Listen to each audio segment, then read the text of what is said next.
Close your eyes for a second and try to remember that feeling. A unique, oddly comforting scent of new plastic, cardboard, and the faint hum of overheated electronics. And who could forget the feeling of hope and desperation as you slapped 5 of your old PS3 games on the counter, praying they were worth maybe, just maybe, a tenner towards the next big release. That was Game. For millions of Brits, Game was a cornerstone of our youth and the absolute heart of our gaming world. But that heart has been failing for a long time. Now, it looks like it's finally giving out because Game is dying. Again. Game is the latest victim in a retail collapse that's been plaguing the HighStreet for years now. As we speak, more and more shops are in their final days, their doors shutting for good. So, what on earth happened? Was there anything that could have saved Game, or was this always its final, unbeatable boss fight? To understand the fall, you have to look at the rise. Game exploded onto the scene in the early 90s, perfectly timed for the golden age of cartridges and discs. It grew aggressively and was eventually acquired by its rival, Electronics Boutique. After the combined company consolidated under the stronger Game name, it went on to buy out their main UK competitor, Gamestation, in 2007. That move made it the dominant chain on the UK high street. But the crown was heavy. By 2012, squeezed by high rents and fierce competition from supermarkets, online retailers, and the burgeoning world of diskless digital downloads, the company hit a wall. Seeing that Game's financial health was dicey, major suppliers like EA got nervous and refused to stock them on credit deals like in the past, causing them to miss huge releases like Mass Effect 3. The company soon fell into administration. It was quickly rescued, but the rescue mission never fixed the underlying problems. That long, slow decline brings us to the present day. There was a massive closure of 40 shops back in 2020, and the cuts have continued steadily ever since, even taking down huge flagship locations in Manchester's Trafford Centre and Nottingham's Victoria Centre more recently.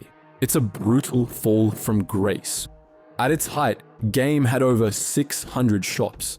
Today, it's struggling to keep 240 open, and that number drops constantly.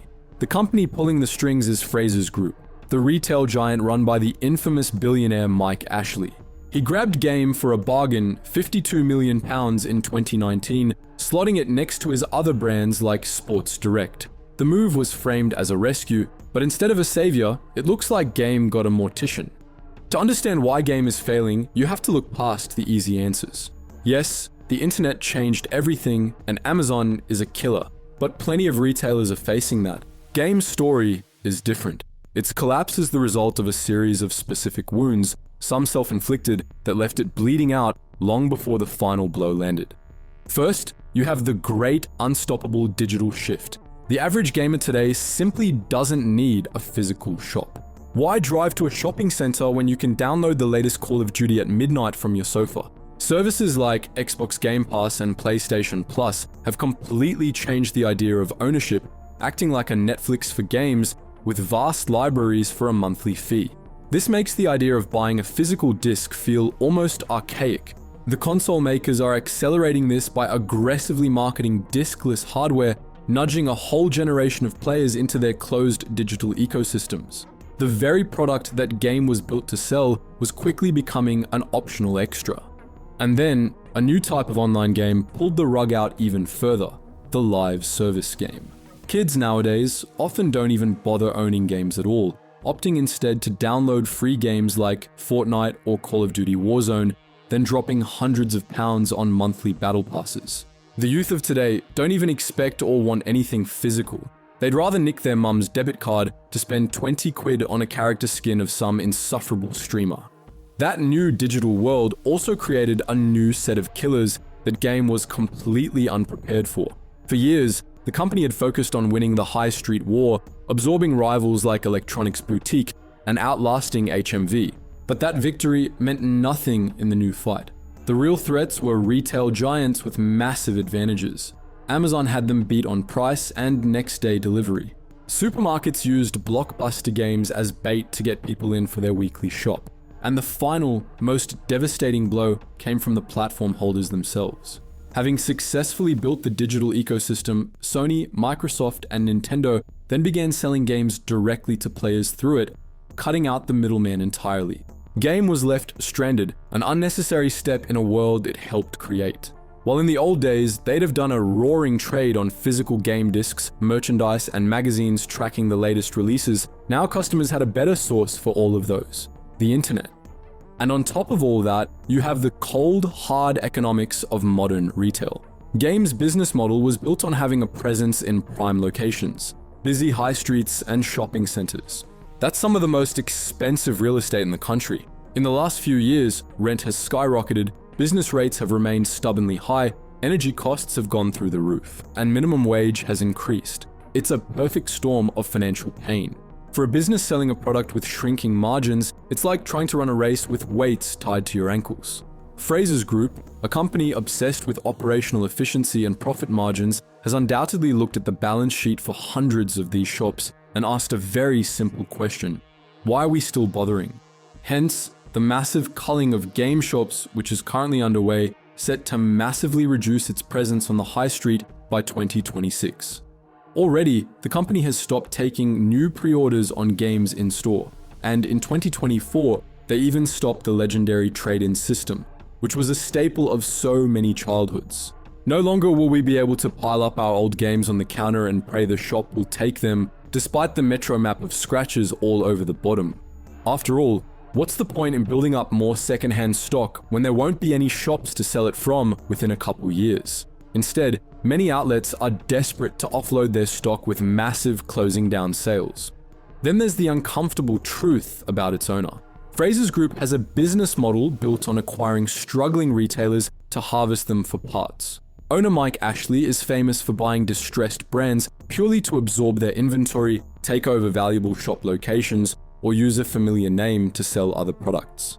This is why the prevailing theory is that Frasers bought Game for its real estate footprint, not its gaming credentials. Dozens of game shops are hollowed out and reborn as small concessions inside massive Sports Direct or House of Fraser outlets. It's a clear strategy of absorption designed to consolidate assets rather than grow the Game brand. And this lack of focus on the brand itself led to the final fatal problem. Game completely lost its identity. It was once a specialist store, a haven for hardcore gamers where the staff actually knew their stuff. Now it's a pop culture jumble sale. You walk in and see walls of Funko Pops, shelves of Fortnite merch, racks of hoodies, and even Lego sets. This desperate scattergun attempt to sell anything diluted the brand into meaninglessness and told its core audience that Game no longer knew who or what it was for. Now, let's zoom out, because Game is not an isolated case. It's a symptom of a much bigger disease, a death spiral of the British high street. In 2023 alone, over 14,000 shops closed their doors for good in the UK. We're in the midst of a deep, structural decline in brick and mortar retail that's been accelerating since the 2008 financial crash. First, the internet. The internet changed everything, and Amazon became the default for almost every purchase. Then came the pandemic, which acted like a time machine, fast-forwarding a decade's worth of online shopping adoption into the space of about a year. The cost of living crisis has made every penny count. It's a brutal environment for any retailer, let alone one selling a product that can be acquired more cheaply and easily online. But was this truly inevitable? Was Game always destined for the bargain bin of history? On one hand, it's difficult to see how any physical shop selling disc-based media could survive in a future dominated by downloads, subscriptions, and cloud streaming. But on the other hand, maybe, just maybe, there was another path. Frasers Group will likely keep the brand alive in some form, probably as a zombified entity within its other larger shops. In the end, the story of Game represents the hollowing out of our high streets, which are becoming less social, less local, and less vibrant with every closure. And yes, maybe that's just progress. Maybe it's more efficient to have everything delivered to our doors. But for anyone who grew up clutching a paper receipt with a precious pre-order code printed on it, for anyone who discovered their favorite game by browsing a shelf, for anyone who misses the excitement of leafing through the pages of the latest PlayStation magazine, there's a real pang of loss here that's hard to ignore. So the next time you walk past a Game, take a moment, remember what it used to be. A noisy, exciting, essential part of a culture we love. It's a museum piece that's still breathing, but only just. But what do you reckon?